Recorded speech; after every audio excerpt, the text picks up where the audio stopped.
ಅರೆ ಕಡಿಮೆ ಹಾಕು ಆದ್ರೆ ಅಸಲಿ ಹಾಕು. MDH ಕಾಶ್ಮೀರಿ ಕೆಂಪು ಮೆಣಸಿನ ಪೌಡರ್. ಕಾಂಗ್ರೆಸ್ ಮನೆಯಲ್ಲಿ ದೆಹಲಿ ರೌಂಡ್ ಶುರುವಾಗಿದೆ. ನಿನ್ನೆ ಡಿಸಿಎಂ ಡಿಕೆ ಶಿವಕುಮಾರ್ ದೆಹಲಿಗೆ ಹೋಗಿದ್ರು, ಇವತ್ತು ವಾಪಸ್ ಆಗಿದ್ದಾರೆ.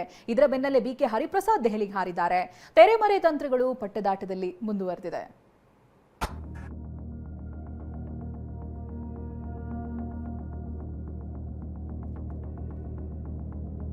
ಕಾಂಗ್ರೆಸ್ ಕೊಚ್ಚಿ ಕಾಳಗದಲ್ಲಿ ಶುರುವಾಯಿತು ದೆಹಲಿ ರೌಂಡ್ಸ್. ದೆಹಲಿಯಿಂದ ಡಿಕೆ ವಾಪಸ್, ದೆಹಲಿಗೆ ಹೊರಟ ಹರಿಪ್ರಸಾದ್. ಧಗಧಗಿಸಿದ್ದ ಕ್ರಾಂತಿಯ ಕಿಚ್ಚು ಕೋಲಾಗಿದೆ. ಬಹಿರಂಗವಾಗಿ ನಡೆಯುತ್ತಿದ್ದ ಕುರ್ಚಿ ಕದನ ತೆರೆಮರೆಗೆ ಸರಿದಿದೆ. ಹೈಕಮಾಂಡ್ ತೀರ್ಮಾನವೇ ಅಂತಿಮ ಎಂದ ಸಿಎಂ ಡಿಸಿಎಂ ಚೆಂಡನ್ನ ಹೈ ಅಂಗಳಕ್ಕೆ ಹಾಕಿದ್ದಾರೆ. ಮೇಲ್ನೋಟಕ್ಕೆ ಗೊಂದಲವಿಲ್ಲ ಅಂತ ಕಂಡ್ರು ಒಳಗೊಳಗೆ ಪಟ್ಟ ಪಡೆಯೋ ತಂತ್ರಗಳು, ಪಟ್ಟ ಉಳಿಸಿಕೊಳ್ಳೋ ಪ್ರತಿತಂತ್ರಗಳು ನಡೀತಾನೆ ಇವೆ. ನಿಧಾನವಾಗಿ ಹೈಕಮಾಂಡ್ ಗಮನ ಸೆಳೆಯೋ ತಂತ್ರಗಳು ಶುರುವಾಗಿವೆ. ನಿನ್ನೆಯಷ್ಟೇ ಎಐಸಿಸಿ ಪ್ರಧಾನ ಕಾರ್ಯದರ್ಶಿ ವೇಣುಗೋಪಾಲ್ ಮಂಗಳೂರಿಗೆ ಆಗಮಿಸಿದ್ರು. ಸಿಎಂ ಅಂಡ್ ಟೀಮ್ ಜೊತೆ ಲಂಚ್ ಮೀಟಿಂಗ್ ಮಾಡಿದ್ರು. ಇದರ ಬೆನ್ನಲ್ಲೇ ಡಿಕೆ ಸದ್ಯ ವಾಪಸ್ ಆಗಿದ್ದಾರೆ. ಡಿಸೆಂಬರ್ 14ರಂದು ಮತ್ತೆ ದೆಹಲಿಗೆ ಹೋಗ್ತೀನಿ ಅಂತ ಹೇಳಿದ್ದಾರೆ. ನಾನು ಒಂದು ಖಾಸಗಿ ಮದುವೆ ಕಾರ್ಯಕ್ರಮಕ್ಕೆ ಹೋಗಬೇಕಾಯ್ತು. ಎರಡನೇದು 14ನೇ ತಾರೀಕು ಸುಮಾರು ನಾವು ಪ್ರತಿ ಜಿಲ್ಲೆಯಿಂದ 300 ಜನ ಕಾರ್ಯಕರ್ತದ ಲೀಡರ್ಸ್ನ ಕರ್ಕೊಂಡು ಹೋಗ್ತಾ ಇದ್ದೀವಿ. ಸೊ ಆ ವಿಚಾರದಲ್ಲೆಲ್ಲ ಚರ್ಚೆ ಮಾಡೋಕೆ ಹೋಗಿದ್ದೆ. ಮದುವೆ ಮುಗಿಸ್ಕೊಂಡೆ ವಾಪಸ್ ಬೆಳಗ್ಗೆ ರಾತ್ರಿ ಓದೋನ್ ಬೆಳಗ್ಗೆ ಬರ್ತಾ ಇದ್ದೆ. ಡಿಕೆ ಬೆಂಗಳೂರಿಗೆ ಬರ್ತಿದ್ದಂತೆ ಕಾಂಗ್ರೆಸ್ ಎಂಎಲ್ಸಿ ಬಿಕೆ ಹರಿಪ್ರಸಾದ್ ದೆಹಲಿಗೆ ಹೊರಟಿದ್ದಾರೆ. ನೆನೆ ಮಂಗಳೂರಿನಲ್ಲಿ ಕಾರ್ಯಕ್ರಮದಲ್ಲಿ ಭಾಗಿಯಾಗಿದ್ದ ಹರಿಪ್ರಸಾದ್ ಬಳಿಕ ಬೆಂಗಳೂರಿನಲ್ಲಿ ಸಿಎಂ ಮತ್ತು ಸಚಿವರೊಂದಿಗೆ ಪ್ರತ್ಯೇಕ ಸಭೆ ನಡೆಸಿದ್ರು. ಸಿಎಂ ಸಿದ್ದರಾಮಯ್ಯ, ಸತೀಶ್ ಜಾರಕಿಹೊಳಿ, ಪರಮೇಶ್ವರ್ ಜೊತೆ ಚರ್ಚಿಸಿದ್ರು. ಇದರ ಬೆನ್ನಲ್ಲೇ ಹರಿಪ್ರಸಾದ್ ದೆಹಲಿಗೆ ಹಾರಿದ್ದಾರೆ. ಇದು ಕುತೂಹಲ ಮೂಡಿಸಿದೆ. ಮಂಗಳವಾರ ಬೆಳಗಾವಿಯಲ್ಲಿ ಕಾಂಗ್ರೆಸ್ ಶಾಸಕಾಂಗ ಸಭೆ.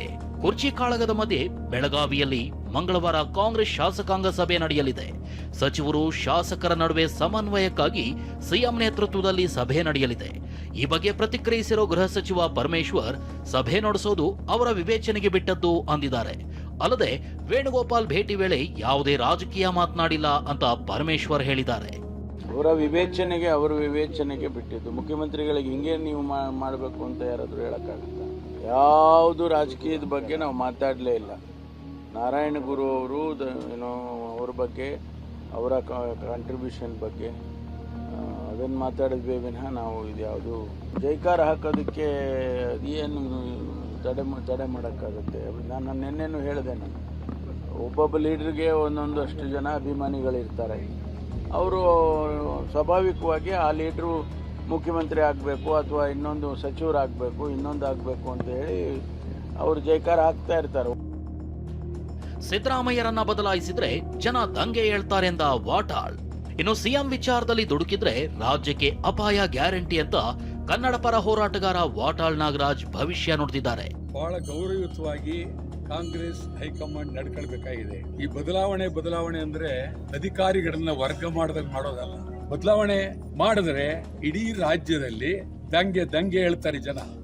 ಡಾಕ್ಟರ್ ಜಿ ಪರಮೇಶ್ವರ್ಗೆ ಸಿಎಂ ಸ್ಥಾನ ನೀಡಬೇಕು ಅಂತ ತುಮಕೂರಿನಲ್ಲಿ ದಲಿತ ಪರ ಸಂಘಟನೆಗಳು ಪ್ರತಿಭಟನೆ ನಡೆಸಿದ್ವು. ಈ ಮಧ್ಯೆ ಬಳ್ಳಾರಿಯಲ್ಲಿ ಪತ್ರಿಕಾಗೋಷ್ಠಿ ನಡೆಸಿದ ಛಲವಾದಿ ಮಹಾಸಭಾ ಪರಮೇಶ್ವರ್ಗೆ ಸಿಎಂ ಸ್ಥಾನ ನೀಡಬೇಕು ಅಂತ ಒತ್ತಾಯಿಸಿದೆ. ರೈತರ ಪ್ರತಿಭಟನೆಗೆ ಸಿಎಂ ಡಿಸಿಎಂ ಸ್ಪಂದಿಸ್ತಾ ಇಲ್ಲ, ಕುರ್ಚಿಗಾಗಿ ಕಿತ್ತಾಟದಲ್ಲಿ ಮಗ್ನರಾಗಿದ್ದಾರೆ ಅಂತ ವಿಜಯಪುರದಲ್ಲಿ ಗಂಗಾವತಿ ಶಾಸಕ ಗಾಲಿ ಜನಾರ್ದನ್ ರೆಡ್ಡಿ ಕಿಡಿಕಾರಿದ್ದಾರೆ. ಸಿಎಂ ಡಿಸಿಎಂಗಳು ಅವರು ಕುರ್ಚಿ ಕಿತ್ತಾಟದಲ್ಲಿ ಅವರು ಇದ್ರು ಕೂಡ ರೈತರು ಇಷ್ಟೆಲ್ಲ ಬೀದಿಗೆ ಬಿದ್ದು ಹೋರಾಟ ಮಾಡ್ತಾ ಇದ್ದಾರೆ ಅಂತಂದ್ರೆ ರೈತರಿಗೋಸ್ಕರ 1 ಗಂಟೆ ಸಮಯ ಅವರು ಕೇಟಾಯಿಸಿದ್ರು ಕೂಡ ರೈತರ ಸಮಸ್ಯೆ ಎಷ್ಟೋ ಸಾಲ್ವ್ ಆಗುತ್ತೆ. ಮತ್ತೊಂದು ಕಡೆ ತಮಿಳುನಾಡಿನ ತಿರುವಣ್ಣಾಮಲೈಯಲ್ಲಿ ಡಿಕೆ ಅಭಿಮಾನಿಗಳು ಮುಂದಿನ ಸಿಎಂ ಡಿಕೆ ಪೋಸ್ಟರ್ ಹಿಡಿದು ವಿಶೇಷ ಪೂಜೆ ಸಲ್ಲಿಸಿದ್ದಾರೆ. Bureau report, TV nine. MDH ನ ಕಿಚನ್ ಅಲ್ಲಿದ್ರೆ ನಾವು ಎಲ್ಲವನ್ನು ಮಾಡಬಹುದು. ಬೆಂಗನ್ ಕಾ ಬರ್ತಾ, ಆಲೂ ಗೋಬಿ, ಭಿಂಡಿ ಮಸಾಲಾ, ಇನ್ನೂ ಬಹಳಷ್ಟು. MDH